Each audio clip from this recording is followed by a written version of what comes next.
토크쇼 코인 넘버원 시간이 돌아왔습니다. 안녕하세요. 배우 윤송아입니다. 오늘 코인 넘버원과 함께할 게스트분들을 소개해드릴게요. 블록체이너 하시은 씨. 네, 안녕하세요. 대한민국 블록체인에게 가치의 가치를 더하는 더 블록체이너 시은입니다. 반갑습니다. 개그맨 이영식 씨. 네. 코인 넘버원을 보시면 인생의 행복을 느끼실 수 있습니다. 다시 태어나면은 저는 그 하시은 씨 통장으로 태어나고 싶어요. 네. 행복한 방송을 만들겠습니다. 반갑습니다. 장고 많죠? 하시은 씨 통장. 저는 하시은 씨 딸내미로 태어나고 싶습니다. 그리고 오늘의 게스트입니다. 우리 방고정 게스트죠. 김태원 대표님. 오랜만입니다. 네, 나오세요. 블록체인을 사랑하는 남자, 블록체인 산업에서 열심히 활동하고 있는 김태원입니다. 사실 이제 뭐 좀 제가 방송인이 아니니까 낯설어야 되는데 처음엔 되게 떨렸는데 지금은 낯설지 않습니다. 그냥 그렇죠. 뭐 시은 씨, 영식 씨, 뭐 송아 씨 전부 다 이제 매일 보시는 분들 같고요. 네. 되게 편안한 방송이 이루어지지 않을까 생각을 하고 있습니다. 네. 초대해 주셔서 너무 감사합니다. 네. 저 벌써 4번째 출연이에요. 최다 기록입니다. 네, 그냥 여기 이게 저희랑 같이 사시는 게 어떨까요? 불러만 주시면 짐 싸서 제가 여기 앞으로 오겠습니다. 네, 잘 부탁드리겠습니다. 저희 코인 넘버원은 작은 이벤트가 있습니다. 매주 두 분의 베스트 질문만을 선정해서 저희가 리플 100개를 보내드리고 있는데요. 이번에 당첨자는요, 이범희님, 진김님 두 분이십니다. 그리고 이범희님은 정말 코인 넘버원을 너무도 사랑해주시는 것 같아요. 지난주에도 당첨이 되셨는데 이번에도 또 연타로 2번이나 당첨이 됐습니다. 저도 마음 같아서는 계속 리플을 달고 싶은데 한 번 당첨이 됐다고 해서 그 다음 주에 안 되는 게 아니라 무조건 저희는 베스트 질문 그냥 2명을 이렇게 선정하니까 참여 많이 부탁드리고요. 그리고 두 분은요, 아래 지금 나가는 주소로 지갑 주소랑 연락처 보내주시면 리플 100개 보내드리도록 하겠습니다. 자, 그럼 생방송 토크쇼 코인 넘버원 지금 시작합니다.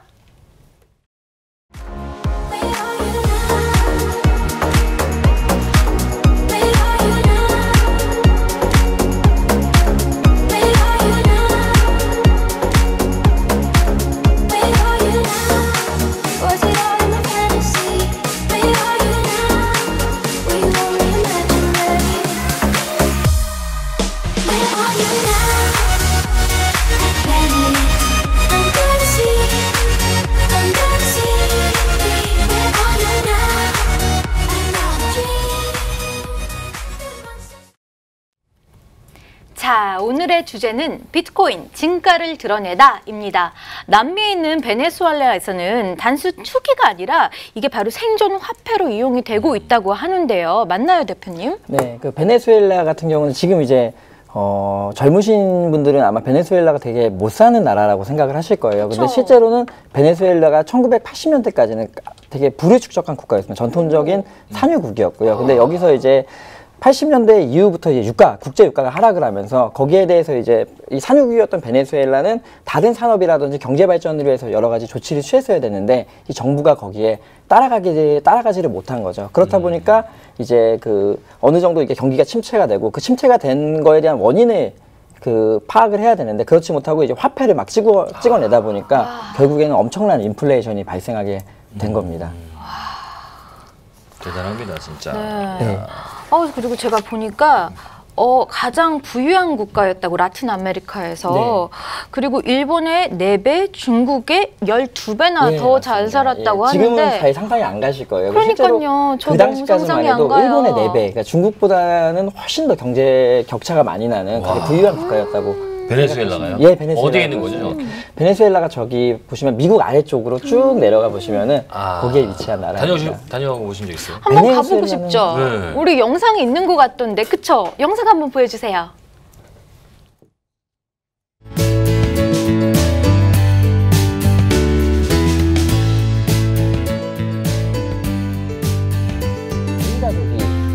생계를 유지한다고 해요. 약 한 달에 $500 정도면은 이 4인 가족이 실제로 베네수엘라에서 일반적인 생산 활동을 하는 것보다 더 부유하게 4인 가족들이 생활을 할 수 있다고 합니다.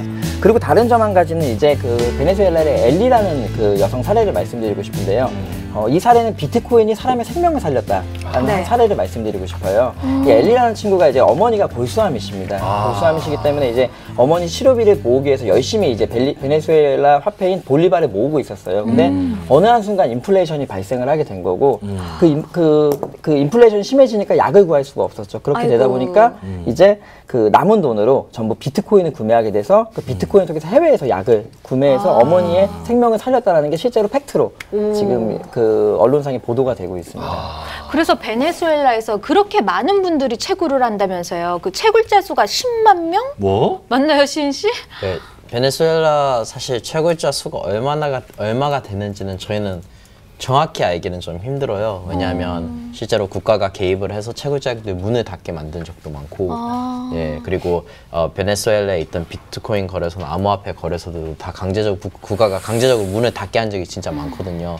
그래서 모르는데 베네수엘라에서 채굴을 한다고 했을 때 저희가 최근에 본 통계로는 그러니까 일반 저희가 소위 생각하는 뭐 사자 돌림 그런 분들보다 훨씬 더 잘 살 수 있고 수익이 굉장히 많기 때문에 사람들이 채굴을 채택을 하죠. 또 우리나라에서 예를 들어 채굴을 한다고 했을 때는 채굴에서 암호화폐가 나오면 그거를 이제 갖다가 팔아서 우리는 원화로 뭐를 살 생각을 하잖아요. 네. 근데 이쪽 같은 경우는 베네수엘라 볼리바르 자체가 가치가 너무 없다 보니까 볼리바르로 일상생활에 필요한 뭔가를 사기도 하지만 사실 암호화폐의 가장 큰 특징은 그거를 채굴을 해서 그거를 해외에 보내서 해외에서 뭔가를 사서 그거를 다시 들여보내와서 그 다음에 생계를 유지하는 사람들이 꽤 됩니다. 베네수엘라 같은 경우는 또 한 가지 재밌는 게 있는 게 베네수엘라는 원래 비트코인이 공식적으로 금지된 국가였습니다. 그러나 이제 그 경기 침체와 그 이렇게 이 막대한 인플레이션을 정부에서 감당을 할 수가 없었죠. 그리고 젊은 층들과 이 길거리로 내앉은 이 청년 실업자들이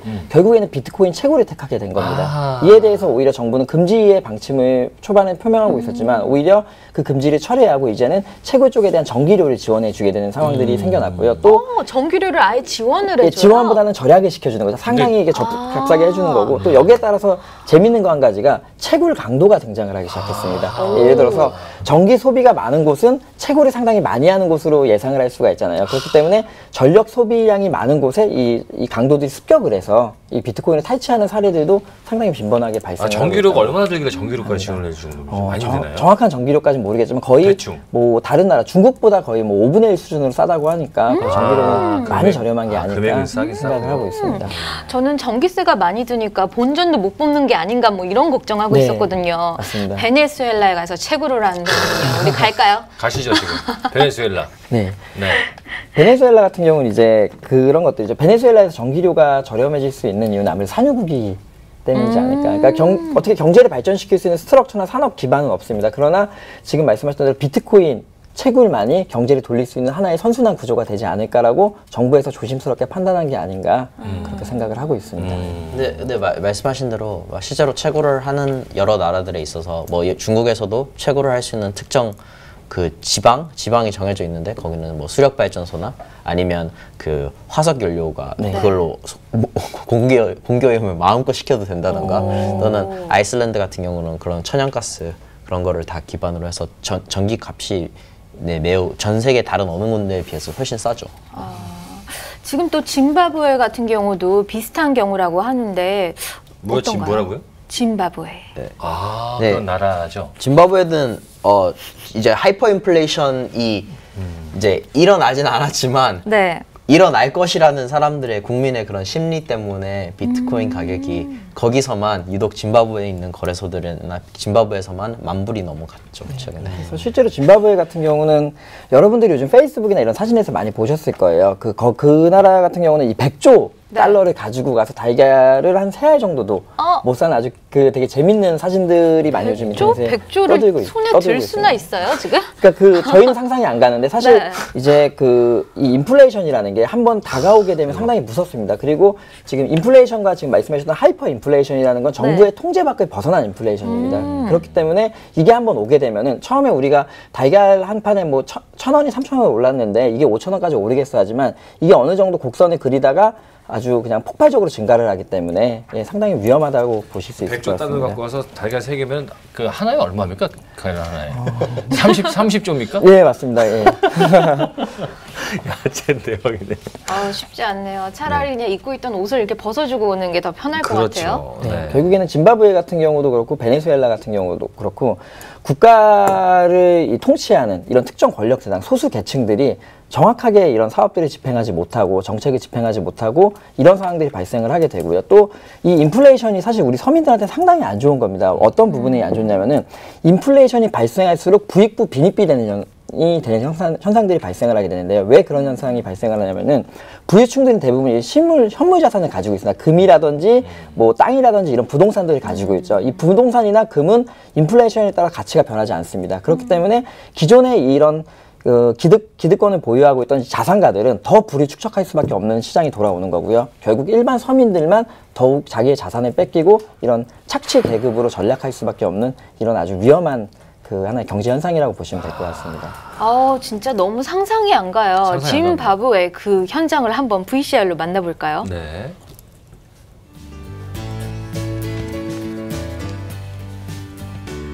네, 저기가 짐바브웨군요. 저희가 정확히 어디쯤에 있는 거죠? 남미 쪽에. 아프리카인가요? 예, 남아프리카 공화국 그 위쪽에 위치한 나라입니다. 가보신 적 있으세요? 네. 저희 회사에서 이제 남아공 쪽으로 사업을 좀 진행하는 게 있어요. 그래서 짐바브웨는 가보지 못했지만 그 현 나라들에 대해서 그 상황을 접한 적이 있습니다. 우와, 저거 봐요. 지금 네, 쌓여있는 거. 실제 오, 수레예요. 사진 지금. 많이 보셨을 거예요. 예. 대박.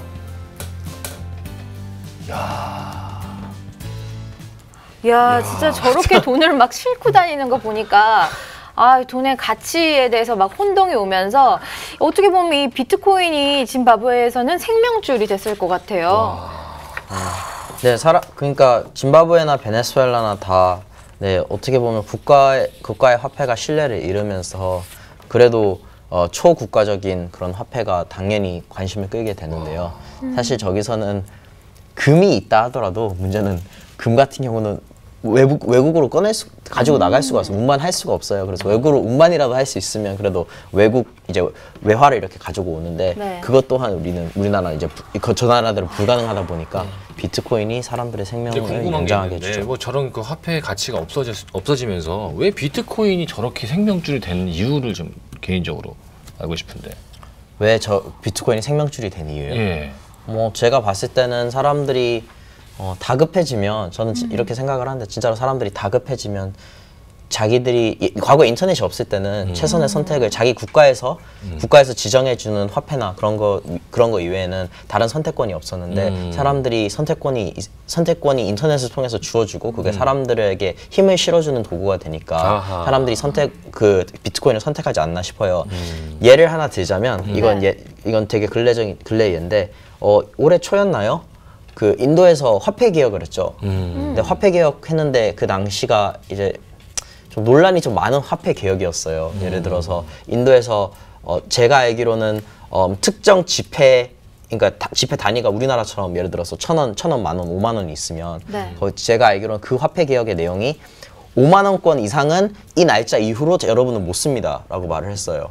그리고 난 다음에 화폐 개혁을 진행을 했는데 그게 이제 공교롭게도 그걸 진행한 날짜 그런 게 은행 문이 닫혀 있을 때였어요. 그래서 사람들은 대부분 저희가 뭐 재산을 들고 있더라 하더라도 제가 뭐 예를 들어 제 재산이 뭐 5천만 원 된다고 하면 대다수가 5만 원권 아닐 거예요. 그러니까 제일 높은 단위로 들고 있잖아요.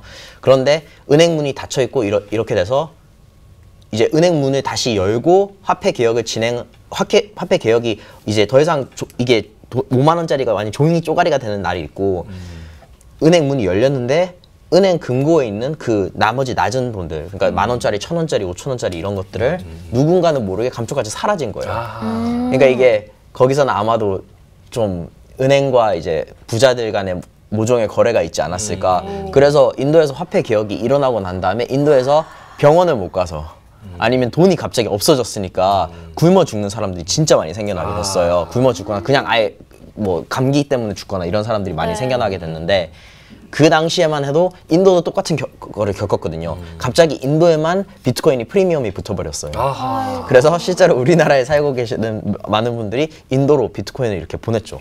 인도에 있는 사람들한테 보내서 인도에 보내기만 하면 무조건 몇십 %. 그러니까 우리나라 가격은 또 동등한데 전 세계 다른 가격은 동등한데 인도만 20% 30% 프리미엄이 붙어버리니까 그렇게 해서 어쨌든 인도에서 선택권이 있는 사람들은 비트코인을 산 거고 그러니까 정부가 언제 또다시 그럴지를 모르니까 그리고 뭐 그거를 모르시는 분들은 그냥 아쉽게도 희생이 됐죠. 그렇지만 인터넷이 있어서 진짜 이건 다행이라고 생각을 합니다. 네.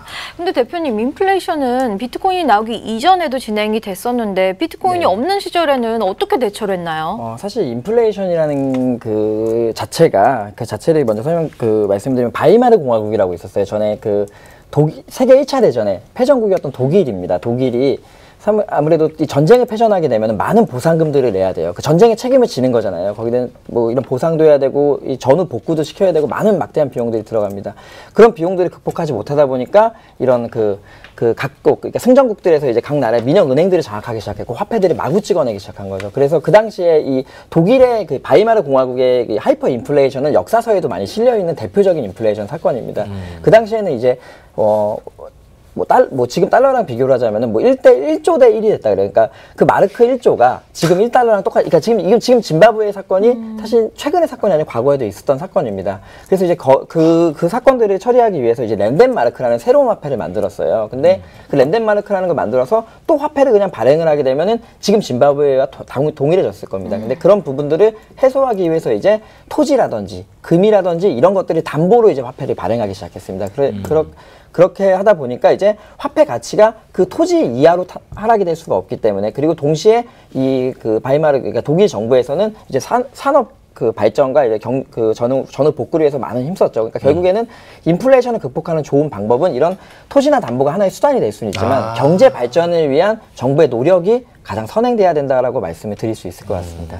제가 한 가지 더 추가적으로 말씀드리자면 인플레이션 같은 경우는 사실 우리가 경제적 현상을 보고 하는 얘기인데 여기서 중요한 것 중에서 하나는 경제 철학이 저는 되게 중요하다고 생각을 해요. 그러니까 지금 그러니까 무슨 말이냐면 경제 철학에 크게 청백으로 나누자면, 굳이 청백으로 나누자면 케인지안이라는 쪽이 있고요. 그다음에 오스트리안 경제 철학이 있어요. 이렇게 이거 두 개가 이제 경제 철학의 가장 큰 양대 산맥이라고 할 수 있는데, 여기서 케인지안 같은 경우는 결국에는 이 두 개가 나누게 된 거는 국가 개입이 경제에 좋냐 안 좋냐라는 하나를 가지고 나뉘게 된 거거든요. 그래서 케인지안 같은 경우는 국가 개입이 경제 성장에 좋다. 그럼 국가는 아무 화폐가 아니라 화폐를 마음대로 찍어내는 것도 국가의 재량에 달려 있다 이거고, 오스트리안 같은 경우는 아니 국가 개입은 우리가 최소화해야 된다. 국가가 개입을 하게 되면 화폐를 마음대로 찍어내서 인플레이션이 늘어나고 국가 성장이 떨어진다라고 말을 하는데, 안타까운지 뭔지는 모르겠지만 지난 한 100년 동안은 케인지안이 압도적이었어요. 그러니까 전 세계에 있는 모든 나라가 신용은 좋은 것이다, 인플레이션은 좋은 것이다라고 생각을 하고 국가가 자유롭게 개입을 해야 한다고 하는 그 어마어마한 경제 철학이 있고요. 여기서 이제 드디어 어떻게 보면 케인지안의 우리가 실제로 실현을 해보니까, 왜냐면 이건 철학이잖아요. 아이디어일 뿐인데 우리가 이걸로 살아보니까 이게 좀 아닌 것 같아. 이게 계속해서 마이너스로 떨어지고 전 세계에서 많은 경제 문제가 많이 일어나다 보니까 사람들이 자연스럽게 그 오스트리안 쪽이죠. 그러니까 오히려 비트코인 쪽에 뭐 그런 디플레이션, 그런 화폐나 그런 거에 계속 눈이 가게 되는 것 같아요. 그래서 뭐 인플레이션은 사실 케인지안도 있을 수 있고 오스트리안 둘 다 있을 수 있어요. 있을 수 있지만 이 뒤에 사실 경제 철학과 어느 나라가 어떤 경제 철학을 가지고 나라를 운영하는가가 더 큰 문제라고도 할 수 있겠네요. 사실 어느 시대에도 정책상의 어떤 실패로 법정 화폐가 그 가치를 잃는 순간이 많은 것 같아요. 근데 또 잘 살았던 나라들도 이러는 거 봐서 우리나라도 어느 날 이렇게 되지 않을까 너무 좀 두려움이 드는 것 같아요. 어떻게 전망 보십니까? 사실은 이제 그러니까 여러분들이 인플레이션, 디플레이션 하시면 사실 경제학자가 아닌 이상은 인플레이션이 우리한테 직접적으로 와닿는 게 뭐야? 우리나라에 지금 인플레이션이 일어나고 있는 가에 대해서 체감을 못 하시는 경우들이 있어요. 당연히 정부에서는 길거리에 돈을 풀지 않습니다. 어떤 방식으로 푸냐면은요. 그러니까 필요하지 않은, 어떻게 보면은 뭐 갑자기 산업을 들어 올린다든지 어디 뭐 무슨 강을 막 운하로 바꾼다든지 이런 식으로 경기 부양을 억지로 시킵니다. 그럼 억지로 시키게 되면 단기적으로는 일자리 창출 효과가 일어나게 되죠. 그러면서 돈이 많이 풀리니까요. 그러나 그 후에는 그 돈을 풀 만한 돈의 그 수요가 없었기 때문에 결국에는 경기 불황으로 이어지고, 이게 인플레이션을 극심한 인플레이션을 나타나게 되고요. 또 이게 인플레이션이 꼭 돈에 대한 인플레이션으로 생각을 안 하셨으면 좋겠는 게요. 대한민국의 가장 그 지금 심각하게 나타나는 인플레이션이 바로 학력에 따른 인플레이션입니다. 1970년대 이후에 대한민국은 이제 한글을 전부 다 깨우치고 문맹률을 낮추고 그리고 모두가 대학 가서 고학력 사회를 살기로 이제 그 정부에서 이렇게 방침을 정했어요. 그 방침을 정했으면은 방침을 정했는데 이제 좀 잘못된 방향이 대학을 많이 늘리는 데 했죠. 그러니까 지금 같은 경우는 이제 그 당시엔 인구가 없었지만 지금은 사실 대학을 못 가는 학생보다 학생을 못 받는 대학이 많이 늘어나게 된 거고요. 그리고 지금 그런 것들이 그러니까 사회적이 어떻게 보면 꾸준하게 복지와 사회 경제가 동반돼서 발전이 돼야 되는데 그렇지 못하다 보니까 모두 다 대학을 가려고 하고요. 3D 업종이라는 게 생겨나고 거기에 대한 사회적 인식이 안 좋아지고 이런 것들이 전부 악순환들이 일어나는 거죠. 이게 꼭 이런 그 화폐 인플레이션보다 이렇게 사회 전반적인 구조에 일어나는 인플레이션도 상당히 많다고 말씀을 드리고 싶습니다. 맞죠. 우리나라가 특히 그게 심한 게 뭐 외국 대학 나오거나 아니면 뭐 스카이 잘 나와가지고 학원 강사. 뭐 학원 강사가 많이 못 보는 건 아니지만 엄청나게 멀지만 학원 강사를 하고 있지 않나 아니면 전부 다 고시생 다 해가지고 이제 공무원이 되려고 엄청 줄을 서 있지 않나. 고시원 가보면요 장난이 아니에요. 진짜 좋은 데가 들어가요. 요즘 초등학생들 꿈이 치은 씨는 초등학교 때 꿈이 어떤 거였어요? 저는요 아마도 꿈이 개발자가 예, 뭐 이런 거였잖아요. 진짜요? 네, 진짜. 저는 최근에 그 아니었어요? 초등학교 약간 그 진로 강의 같은 거 갔었거든요. 그래서 물어봤어요. 꿈이 뭐야 했더니 초등학교 5학년 친구가 건물주가 꿈이라고. 네, 진짜예요. 네, 계획적이야. 자기가 얼마씩 지금 모으는 돈도 있고 이 계산적인 게 굉장히 강하더라고요. 아 근데 이게 이제 대학이 여기서 이제 걸림돌이 된다는 거가 저는 항상 말씀을 이제 부모님들 똑같이 약간 상담을 할 때 말씀을 드리는 건데 대학을 4년 간다고 해서 건물주가 더 빨리 되는 건 아니잖아요. 아니죠. 절대로 아니죠. 오히려 대학에 돈을 갖다 바치는 거잖아요. 그럼 그러니까요. 건물주에서 점점 더 멀어지고 있고 4년이라는 기간을 잃는데 아니면 맞아요. 수능 공부를 내가 건물주가 꿈인데 수능이 제가 건물주가 되는 거랑 전혀 무관하잖아요. 그렇죠. 그러면 왜 도대체 이런 식으로 시스템을 만들어 놨냐. 저는 막 진짜 제 자식이 막 돈 많이 버는 거를 원하는 부모님 계시면 저는 그냥 그래요. 아, 애한테 그 주식 기술 분석 가르치시라고. 그냥 기술 분석 그냥 초등학교 때부터 가르치시라고. 왜냐면 그럼 걔 부자 돼서 돈 잘 벌 거라고. 근데 스스로 거짓말을 하지 말라고. 뭐냐면 저는 우리 애가 이것도 잘하고 이것도 잘하고 이것도 잘하고 이것도 잘하고 이것도 잘하고 싶다고. 아니 그런 건 불가능하고 그렇죠. 얘 꿈이 뭐고 얘가 뭐를 좋아하는지를 확실히 알면 그쪽으로 가게 해주는 게 맞지. 너무 평균적으로 좋아 보여야 되니까 그런 대학 시스템 어떻게 보면 평균적으로 좋아 보이는 사람 만드는 것 같이 확실하게 하나를 기둥차게 잘하는 사람은 만들지 않는 것 같아요. 요즘 초등학생들 꿈이 9급 공무원이랍니다. 되게 슬픈 거예요, 이거는. 안정적인. 근데 대학 같다 이제 다시 인플레이션으로 돌아와서 이제 말씀을 드리면은 그 인플레이션이라는 것 자체가 정부의 정책의 실패입니다. 정책의 실패인데 그 정책의 실패를 실제로 서민들한테 확실히 인정을 하고 더 나은 정책이 펼쳐야 되는데 정부끼리 실패한 정책에 대해서 숨기고 또 다른 방법으로 그 실패한 정책이 실패하지 않았다라는 거를 겉으로만 표현하다가 이렇게 많은 상황들이 발생하지 않을까 그렇게 생각을 하고 있습니다. 참 문제인 것 같아요. 우리가 돈을 많이 벌기 위해서 우리 학생들을 무조건 대학에 잘 보내자 하다가 이제는 또 어린 나이부터 전문적으로 돼야 된다 해서 피겨 가르치고 연기 가르치고 전 정말 유치원생 데려가서 이거 오디션 같은 거 볼 때 안 울면 막 엄마가 옆에서 막 애기들을 막 꼬집어요. 그렇게 해서 억지로 울리고 맞아. 이런 모습을 보면서 맞아. 아이 도대체 이놈의 돈이 뭐길래 이렇게까지 하면서 우리가 살아야 하는 걸까 맞아. 싶은데 도대체 돈이 뭔가요, 대표님?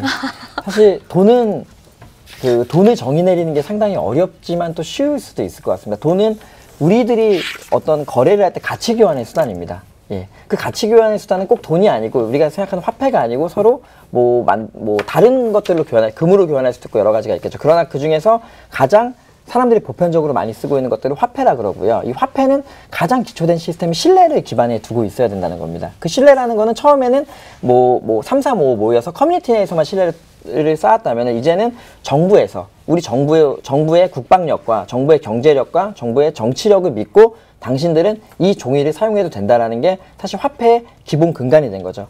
말씀드렸듯이 그러나 신뢰가 부족하고 그러니까 특권층에 대한 이 화폐를 발행하는 정부에 대한 신뢰가 상당히 부족해진 상황에서는 지금 현행 실물경제에서 사용되는 화폐는 더 이상 경제적 가치가 없다라고 말씀을 드릴 수 있고 거기에 대한 증표로 점점 더 비트코인이나 암호화폐 같은 이런 대안 그 경제 가치들이 올라오고 있다라고 말씀을 드리고 싶습니다. 대표님 개인적으로 돈이란 뭐라고 생각하세요? 개인적으로. 돈이란 저는 일단 그 가정을 지키는 수단이라 이게 너무 현실적인가요? 저는 결혼을 했기 때문에. 그럼요. 예. 근데 예전에 저희끼리 장난으로 형님 언제 돈이라는 거에 대해서 물어봤을 때 여자가 언제 가장 호감이 가냐고 물어보는 형한테 그 형이 대답을 뭐라고 했냐면은 현금을 측에서 돈 뽑는 여자가 제일 호감이 간다. 그건 좀 공감합니다. 그런 정도의 예. 돈의 가치가 이제 점점 이렇게 없어진다라고 네. 하니까 좀 슬프기도 합니다. 예. 한편으로는.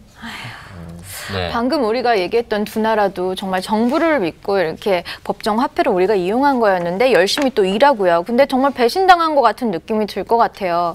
근데 이 도대체 이 비트코인의 가치는 또 어떻게 결정이 되는 걸까요? 또다시 이렇게 정부의 이 법정 화폐 같은 사태가 일어나진 않을지 걱정이 됩니다. 근데 뭐 비트코인의 가치는 수요와 공급인데 결국에는 네. 수요와 공급인데요. 그게 특정 국가에 국한되어 있지 않다는 그 점이 가장 큰 거겠죠. 네. 그리고 이거를 통제를 하는 게 아니고 비트코인이나 아니면 뭐 암호화폐, 특정 암호화폐 코인을 밀고 계시는 분은 그 코인에 참여하는 참가자 한 명 한 명에 서로 엮이는 관계에서 수요와 공급이 작용을 하고 그렇게 해서 시장이 형성이 되고 거기서 가격이 결정이 되는 거거든요. 그래서 어떻게 보면 참 제가 우리나라가 살기 좋다라고 했을 때 잘 되면 나라님이 참 잘 되면 좋은 거지만 네. 못 되면 참 나라님의 탓하잖아요. 근데 이런 시스템 같은 경우는 못 되면 사실 저희들 한 명 한 명의 탓이 크죠. 그 아무래도 그 비트코인의 가치가 어떻게 결정되느냐고 말씀하셨는데 그럼 저는 반대로 이런 말씀을 드리고 싶어요. 화폐의 가치는 그러면 누구에 의해서 결정되는 겁니까? 화폐의 가치도 결국에 사용하는 우리에 의해서 결정이 그렇죠, 돼야 됩니다. 당연하죠. 그러나 정부에서는 뭐 각종 물가 안정이다, 화폐 안정이다, 그리고 그 기축국가인 미국에서도 그 본인들의 이제 국가 경제를 안정시키기 위해서 불합리한 방법들, 개발도상국들의 불합리한 방법들을 쓰고 있습니다. 그렇지만 이 비트코인이나 이런 암호화폐 자체는 그렇게 어떻게 보면 비정상적인 방법들을 쓸 수 없습니다. 그러니까 발행량과 통화량이 전부 그 공개가 되어 있기 때문에 그런 부분에서 사람들은 더 그 비트코인이나 암호화폐의 가치를 특히 개발도상국, 불합리한 사회, 정의롭지 못한 사회는 비트코인을 자신들의 화폐로 더 받아들이고 있는 게 아닐까. 거기에 의해서 가치가 평가되는 것 같습니다. 아이고.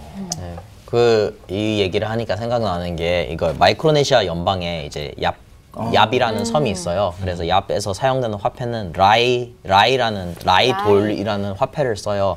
그래서 이 돌이 한 1.5m에서 한 3.5m짜리 이제 굉장히 커요. 그러니까 사람 키보다 더 큰. 그렇죠. 이거는 한 사람이 옮길 수가 없어요. 수십 명의 사람들이 붙어서 여기 돌 중앙에 이제 구멍이 뚫려 있는데 여기에 막대기를 넣고 이렇게 굴려가지고 옮기는 그런 돌인데요. 근데 여기서는 모든 뭐 가볍거나 무겁거나 이런 게 없고 이건 훔쳐갈 수도 없어서 그냥 어딘가 한 군데 세워두는 그런 돌이거든요. 그런데 이제 뭐 여기 이 돌이 비가 오므에 따라서 아니면 뭐 옮겨 다니면서 파손도 할 수 있지만 사람들이 주로 이거는 이제 내 집 앞이나 아니면 우리가 볼 수 있는 공공장소에 이걸 딱 두고 이제 소유권으로 거래를 했어요. 근데 여기서 중요한 거는 우리가 생각하는 소유권이나 표식이 없어도 그 사람들은 거기에 있는 원주민들은 그들만의 약속으로 상호 간의 계약이 성립되었어요. 네. 그래서 여기 이제 보이시는 게 이게 얍섬이에요. 예쁘네요. 저게 지금 투어인가요? 저게 라이드. 저게 돈인 거죠? 네. 우리나라 그 맷돌 돌리는 것처럼 생겼네요. 예쁘다. 꼭 조각상처럼. 꼭 미술 작품 같아요. 전 저기다 소변을 보고 싶네요. 와, 근데 크네요. 정말 말씀하셨던 것처럼. 네, 지금 저희 끝에 나온 거 있죠. 저게 지금 바다 심해잖아요. 네. 근데 저거는 이제 왜 있냐면 저게 참 재밌는 게 얍섬에서 3세대간 이제 얍섬의 재벌. 약간 네. 이 집은 진짜 부유하다라고 하는 집이 있는데 그 집에서는 재밌는 게 3세대간 그 사람들이 가지고 있는 돌을 본 사람이 아무도 없다는 거예요. 이게 어떻게 됐냐면 이 사람들이 돌을 채굴하기 위해서 주변 섬에 갔어요. 주변 섬에 가서 이제 멀면 650km 떨어진 섬에 가가지고 돌을 채굴하러 하고 난 뒤에 자기가 지금까지 본 돌 중에서 가장 큰 돌을 채굴하고 뗏목에 실어가지고 카누에 실어서 오고 있었는데 갑자기 폭풍우가 덮친 거예요. 그래서 그 돌이 얍섬에 거의 다다라서 라이돌이 깔아앉게 되는 사태가 일어났어요. 그런데 어쨌든 그 뗏목에 탔고 그 카누에 탄 사람은 다 살아남아서 그 사람이 돌아와서 자기들 마을에 한 말은 내가 지금 우리가 돌을 채굴했는데 바다 저쪽쯤에 떨어져 지금 가라앉아 있고 지금까지 우리가 본 중에서 가장 큰 돌이야라고 말을 해서 다른 사람들은 여러 명이 증언을 하니까 주민들은 그걸 그대로 받아들였죠. 그리고 난데 그 사람들은 그것이 자기의 부의 상징이 되었어요. 근데 이게 저 돌이 그 가치가 크기로 따지는 겁니까? 아니면 어떤 겁니까? 네, 가치는 크기로 따지는 걸로. 크면 클수록. 네, 크면 클수록 좋아요. 네. 그래서 한 번도 아무도 그러니까 돌을 채굴한 사람 이외에는 3세대 동안 아무도 한 번도 본 적이 없는 어마무시하게 큰 돌이 있는데 그 돌이 있다는 증언을 믿은 거죠. 돌을 보지는 못했으나. 참 착한 사람들이 모여서나 봐요. 야, 진짜. 아니요, 근데 그거는 어떻게 보면 착한 사람이 그렇죠. 네, 네. 착한 사람들 모여 산다고 할 수도 있는데 그러니까 우리가 뭐를 믿는가예요. 아까 신뢰 말씀을 하셨는데 우리가 돈을 믿을 때 지폐를 믿느냐 아니면 지폐 뒤에 있는 그 추상적인 국가의 신뢰, 국가와 나간의 신뢰를 믿느냐 이건 다른 거잖아요. 근데 우리도 어떻게 보면 우리도 신뢰를 믿고 있어요. 그러네요. 네, 여기 여기 세종대왕님을 믿고 있지 않습니다. 그렇죠. 신사임당님을 네, 절대로 믿지 있는 않아요. 건가요? 네. 아니면- 사실 저희는 회장대왕님을 믿는 것보다는 사실 차용증이나 공증 이런 걸 믿지 않았습니까? 시현 씨가 말씀하신 대로 네, 그 또 안타깝네요. 사람이 부끄럽고 믿는, 제가. 믿는 네. 거는 완전 틀릴 수가 있는 게 예전에 그 한번 황소개구리가 때문에 막 한국에서 대한민국에서 황소개구리 때문에 막 피해를 본다고 한 적이 있었어요. 그래서 네. 황소개구리 없애야 된다. 근데 그때 아무도 없애지 않았습니다. 근데 어느 순간 어느 신뢰할 수 있는 그쪽에서 황소개구리가 남자 정력에 좋다더라 했더니 지금 황소개구리가 거의 멸종 상태라고 하는 오. 겁니다. 그러니까 우리는 실제로 그걸 알 수는 없지만 신뢰할 수 있는 어딘가에서 정보를 얻게 되면 그걸 믿을 수밖에 없는 구조가 된다는 거죠. 그게 아마 야배 전혀 상해는 틀리지만 비슷한 사례 아닐까. 황소개구리 먹어본 적 있죠? 예. 먹어본 적 있으세요? 전 개구리는 먹지 않습니다. 개구리 예, 먹죠. 예. 저는 개인적으로 바퀴벌레가 정력에 좋다고 좀 소문내고 싶네요. 여러분 바퀴벌레가 정력에 좋습니다. 이런 게 어떡합니까? 오늘 바퀴벌 멸종하겠네. 네, 얍섬에 라이돌 얘기가 나와서 하는 말이지만 이건 좀 더 설명을 드리자면 이런 게 근래에도 있었어요. 근래에도 있었고 그게 1933년에 일어난 일인데 어떤 뭐냐면 그 당시만 해도 미국이나 전 세계는 금 본위제였어요. 그래서 오. 다 아시듯이 우리나라 화폐가 이 금과 대비해서 얼마다. 근데 그 당시 미국 화폐가 제가 알기로는 금 1아운스당 20.67달러, 20.67달러 그 정도 됐어요. 근데 프랑스가 그 당시 유로가 아닌 프랑크라는 돈을 쓰고 있었죠. 근데 프랑스 은행이 미국의 연방준비은행을 봤을 때 얘네가 왠지 이거를 가지고 조작을 할 것 같은 거예요. 그래서 미국 측에 연방준비은행이 연락을 해서 자, 우리 지금 우리가 프랑스 은행을 대신해서 미국 연방준비은행이 프랑스 은행 달러를 맡고 있는 것이 있을 텐데 우리 그거 다 팔고 금으로 바꾸고 싶다라고 말을 했어요. 그러면 미국 연방준비은행에서 자연스럽게 그걸 바꿔주겠죠. 근데 이제 그럼 금괴가 많을 텐데 금괴를 프랑스 은행으로 운반하기보다는 미국에 갖다 놓고 우리가 지금 할 것은 이거 역사 찾아보시면 다 나와요. 실제로 나오는 얘기인데 미국에 두고 그 대신 이거를 어떤 식으로 표시를 해달라고 요청을 했어요. 그래서 금괴는 미국 연방준비은행에 있는 금괴 수는 완전히 똑같아요. 그 대신 다른 서랍에 옮기고 그 다음에 다른 서랍에 옮기고 서랍에다 메모를 하겠죠. 이거는 프랑스 은행 거임. 딱 메모를 딱 붙여놨는데 그 다음 날 이제 기사에 나온 게 뭐냐면 미국 금본위제 위험 이런 게 그 기사에 나온 거예요. 미국 은행이 위험하다고. 돈은 이동하지 않았어요. 아무데도 이동을 하지 않았는데 사람들의 그 신뢰죠. 그러니까 자기가 봤을 때는 수치상으로는 미국이 보유하고 있는 금이 떨어지고 프랑스가 보유하는 금이 올라가고 자기가 봤을 때는 그러면 미국 달러가 약해지고 프랑스 프랑이 강해진다고 자기는 생각을 한 거죠.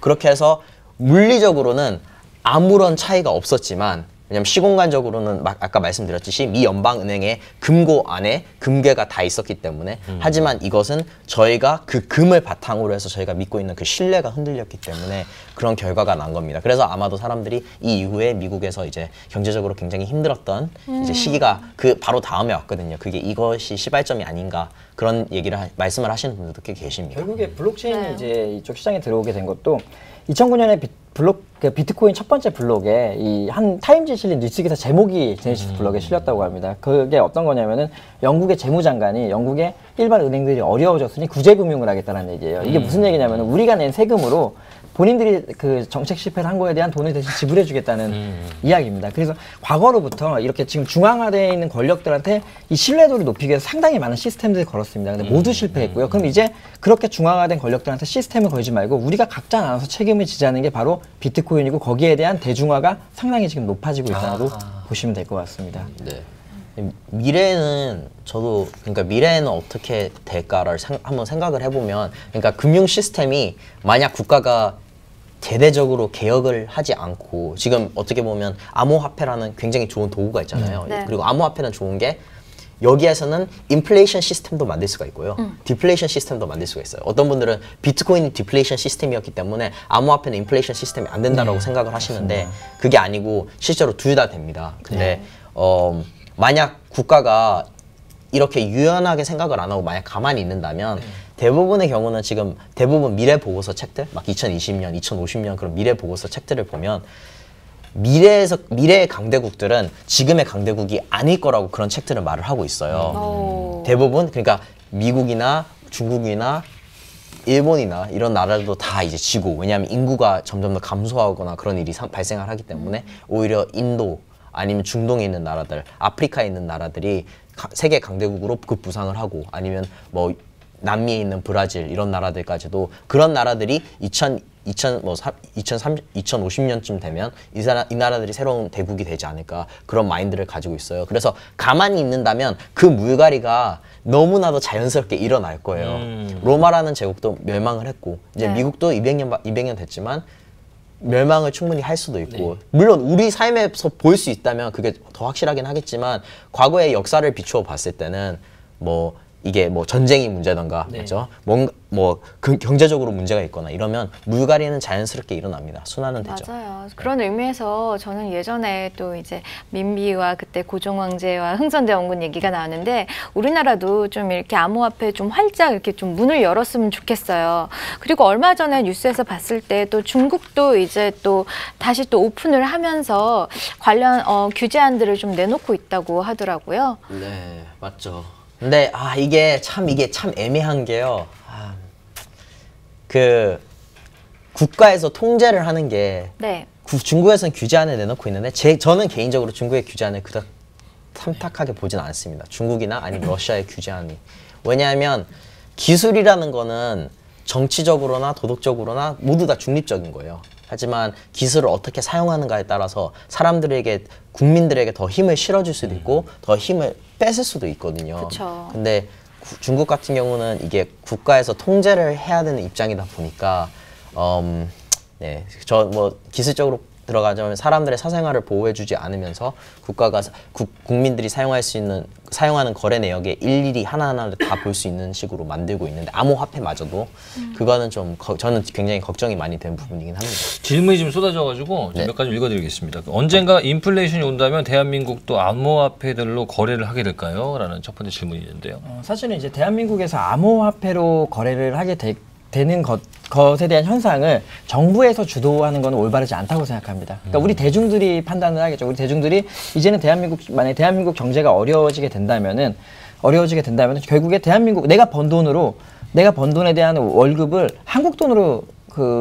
모아놓는 건 싫어. 난 비트코인이 오히려 좋아라고 판단하는 것들이 대중들 사이에서 발전을 하게 될 거고요. 그런 대중들 사이에서 비트코인을 난 돈으로 볼 거야라는 사람들이 늘어나게 됐을 때 정부에서는 유연하게 그런 사람들에 대한 보호 대책이라든지 그런 사람들에 대한 진흥 정책들을 하는 역할들을 하는 거지. 정부에서 자 오늘부터는 비트코인 암호화폐로 하겠다. 오늘부터는 돈으로 하겠다라는 건 그 대한민국 정부에서 발생하지 않지 않을까. 그렇게 된다면은 오히려 더 그 대한민국 경제가 어려워지지 않을까 그렇게 생각을 하고 있습니다. 근데 제가 궁금한 거는 뭐 대표님 같은 경우는 지금 자유 규제안 그거 네, 하셨잖아요. 자유규제안입니다. 그거는 어떤 식으로 이해를 하면 되는 건가요? 자유규제안 같은 경우는 이런 부분입니다. 그러니까 ICO라는 게 나왔어요. 일단 ICO라는 게 밴 셧다운을 시키겠다고 나왔는데 이 정부 규제안에 따르면은 기술과 용어에 상관없이라는 말입니다. 이걸 조금 더 쉽게 말씀드리면은 몰라.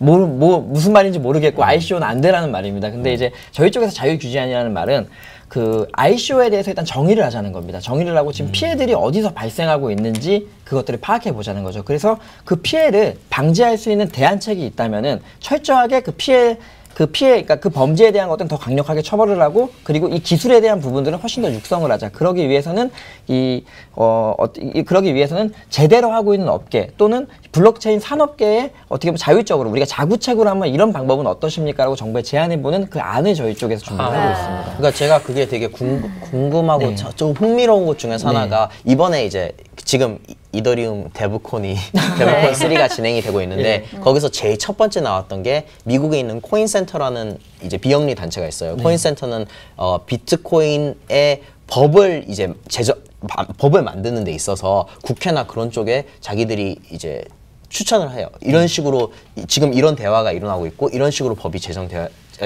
법이 만들어져야 될 것 같습니다. 라고 제안을 하는 그런 일을 하고 있는데 그것도 너무 흥미롭더라고요. 왜냐하면 국가에서 모든 거를 알지 못하기 때문에 우리가 지금 이 산업 안에 있는 사람들로서 어떻게 보면 국가 입장에서는 아니 내가 말하면 무조건 따라야지 이렇게 나올 수도 있지만 그게 아니고 사람들의 국민이 더 행복할 수 있는 방향은 이러이러한 게 아닌가 싶습니다라고 자기들이 정리를 해서 그거를 발표하더라고요. 그래서 거기도 대부분에 나와 있던 게 예를 들어서 아까 말씀하셨듯이 뭐 ICO는 어떻게 정의해야 되냐, 암호화폐는 어떻게 정의해야 되냐 이런 것에 대해서 자기들이 국가 측에 이제 방향을 제시를 하더라고요. 그래서 그게 그냥 저는 이제 들었을 때 일반적으로 딱 들었을 때는 아니 왜냐면 이게 아나키스트적인 그런 것도 있기 때문에 국가하고는 절대로 타협하면 안 돼 이렇게 생각을 할 수도 있지만 또 반대로는 국가 또한 진화를 해가야 가는 것이고 그렇죠, 미래의 국가라는 것은 국민의 행동 하나하나를 일일이 다 통제해주는 엄마 아빠가 아니고 애가 성인이 됐을 때는 오히려 더 친구 같은 모습이 되는 약간 그런 거가 됐을 때 경제에 있어서는 최소한 어른이 됐을 때 좀 더 암호화폐를 통해서 좀 더 친구 같은 관계를 유지하지 않을까 싶어요. 아무래도 국가에서 이번에 그 정부에서 그 금융위에서 발표를 했을 거예요. ICO를 밴하게 된 거는 정부의 입장도 생각을 해줘야 됩니다. 피해자 암호화폐를 빙자한 이 다단계 유사수신 폰지 스킴 등의 이 사기들이 상당히 많이 발생을 했고요. 지금 뭐 추산되는 것만 몇 조 원의 사기들이 발생했습니다. 그러니까 정부는 가장 좋은 것, 정부가 할 일은 사회를 발전시키는 거지만 피해자를 방지하는 부분도 있습니다. 피해자의 발생을 방지하기 위해서 급하게 대책을 내놔야 됐고요. 그 대책이 ICO 금지라는 극단적인 대책으로 이제 나오게 된 거죠. 그렇기 때문에 저희는 아까 시은 씨가 말씀드린 대로 규제안이라는 게 우리 협상안을 받아줘가 아닙니다. 적어도 이런 방향으로 우리는 열심히 가고 있으니까 한 번쯤 이 피해자들은 구제해주되 우리의 기술 발전을 위해서 생각을 한번 해줄 수 있는지 거기에 대한 것들을 정부에 건의를 드리는 과정이라고 보시면 될 것 같고요. 많이 지금 긍정적인 방향으로 돌아가고 있다고. 저도 개인적으로 궁금한 거 있었는데요. 나라에서 돈을 찍어낼 때 기준이 무엇이냐고 우리 또 EJJ님께서 물어보셨는데 기준이 뭡니까? 제가 알기로는 뭐 최소한 케인지안 그쪽에서는 나라의 경제 활동 활성화를 위해서 네. 침체되어 있을 때 경제 활동 활성화를 위해서 약간 그 뭐 어떻게 보면 마약이라고도 할 수 있고 촉진제 돈을 찍어내므로써 경제 활동을 촉진시키려는 의도가 있죠. 그리고 지금 채팅방에 안녕님께서 언젠가 인플레이션이 온다면 대한민국도 암호화폐들로 거래를 하게 될까요? 라고 올려주셨어요. 의미심장한 질문이에요. 암호화폐로 거래를 하게 될까요? 여기에는 또 한 가지가 있는데 최근에 이제 청문회가 있었죠. 근데 청문회에서 그 한국은행 청문회가 있었어요. 근데 저는 몰랐는데 북한이 그거 아셨어요? 북한이 올해 그 3몇 % 경제 성장을 했더라고요. 예, 봤습니다. 그래서 도대체 왜 경제 성장을 했냐라고 물어봤는데 그 답은 북한에서 이제 더 이상 이제 뭐 북한 원화를 쓰지 않고 자기들은 이제 러시아 루블도 쓰고 뭐 달러도 쓰고 다양한 화폐를 쓴다. 어떻게 보면 그건 베네수엘라랑 같아요. 왜냐하면 거기도 화폐가 국가의 단일 화폐를 사용하지 않으니까. 그런데 그거 이후에 물어본 게 그러면 어떻게 보면 대한민국에서 북한에 갤 수 있는 그 경제적 제재가 옵션이 없어진 게 아니냐라고 했을 때 뭐 맞다고 말씀을 하시더라고요. 오케이 그럼 오케이 거기까지는 인정. 근데 그 다음에 나온 질문이 그런데 암호화폐가 이거를 더 악화시키는 게 아니냐. 그렇죠. 왜냐하면 북한이 이전에는 우리가 경제적으로 제재를 걸었을 때 돈을 북한 내로 가지고 오지 못했는데 지금은 암호화폐가 생겼기 때문에 자유롭게 돈이 왔다 갔다 하면서 북한이 경제 성장을 한 게 아니냐라는 질문을 하시더라고요. 그래서 인플레이션이 온다면 북한을 봐도 알지만 네 아마도 할 거예요. 아마도 제 생각을 할 것 같고 그리고 인플레이션이 오지 않는다 하더라도 이게 사람의 필요에 따라서 네. 필요에 따라서 거래를 지금 하고 있는 사람은 있습니다. 그러니까 대한민국에서 인플레이션이라는 게 인플레이션이 갑자기 어느 순간 파도처럼 오는 게 아닙니다. 절대로, 서서히 네. 다가오는 거예요. 그래서 어떤 뉴스 기사를 제가 봤냐면은 저희가 불과 30년 전에는 그 신혼부부가 결혼하고 나면 1년 안에 집을 장만할 수 있었다고 합니다. 근데 지금 현재 지금 가치로 봐서 저희는 지금 그 맞벌이 부부가 20년을 꼬박 모아야지 서울에 조그만 아파트 하나를 구입할 수 있다고 하더라고요. 이미 서서히 인플레이션은 오고 있는 겁니다. 이거를 어떻게 효과적으로 다룰지는 이 정부의 역할이 되는 거겠죠. 맞아요. 인플레이션이 그게 매년 몇 %잖아요. 네. 그럼 이게 수십 년이 쌓이다 보면 이게 굉장히 커지거든요. 네, 그것도 맞는 말이고.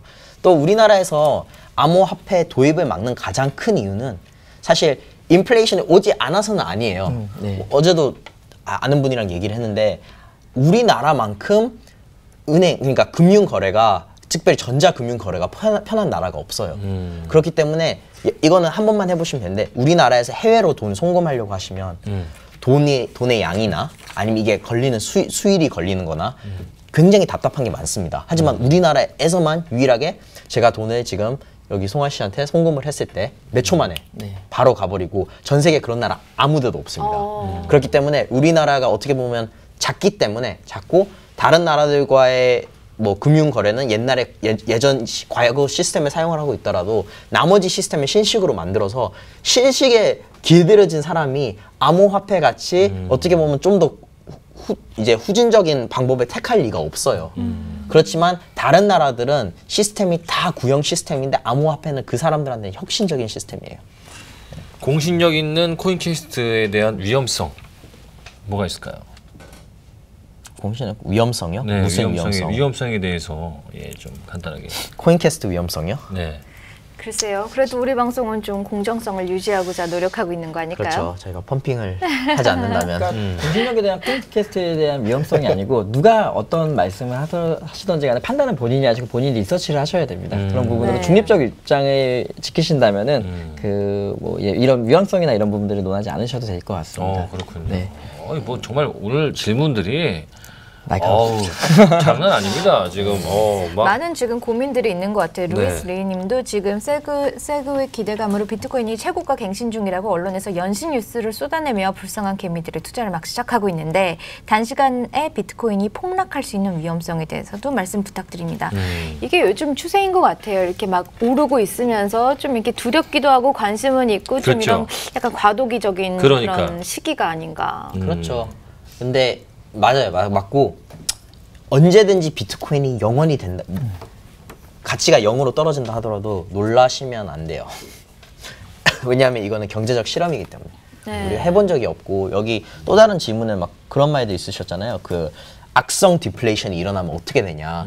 그 말도 맞습니다. 왜냐하면 디플레이션 사회에서 지금까지 디플레이션 시스템에서 우리가 살아봤을 때는 뭔가 결과가 좋지는 않았어요.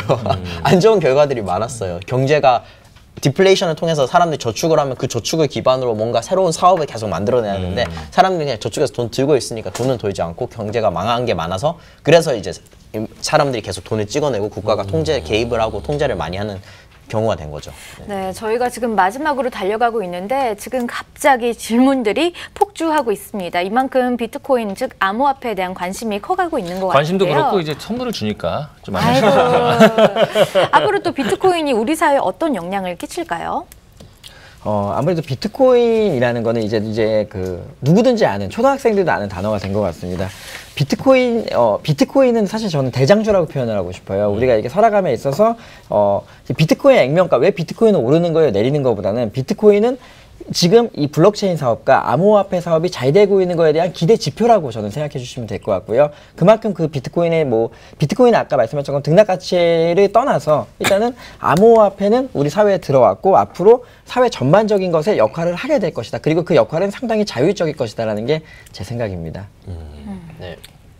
저는 비트코인의 역할은 아니더라도 이제 코인 생태계라고 해야 되나요? 그 전반적으로 말씀을 드리고 싶은데 많은 분들이 요즘에 막 코인들도 많이 나오고 뭐 이거에 대한 관심도 커지고 그리고 뭐 비트코인이 나눠지고 이런 것 때문에 이게 과거 시스템이랑 다르지 않느냐 비슷하지 않느냐라고 말씀을 하실 수도 있는데 사실 2013년, 2014년도에 이런 게 한 번 있었어요. 그 당시에는 이제 비트코인과 예를 들어서 2,100만 개 발행량이면 거기서 딱 뭐 4,200만 개 발행량 이렇게 하나만 딱 바꾸고 난 뒤에 발행을 하는 경우가 있었는데 그런 경우 2013년, 2014년도에 그런 코인들이 다 망했습니다. 아이고. 그렇기 때문에 이번에도 아니나 네. 다를까 지금 과도기긴 하지만 또다시 망할 것들은 많이 망할 거라고 저는 전망을 하고 있고요. 네.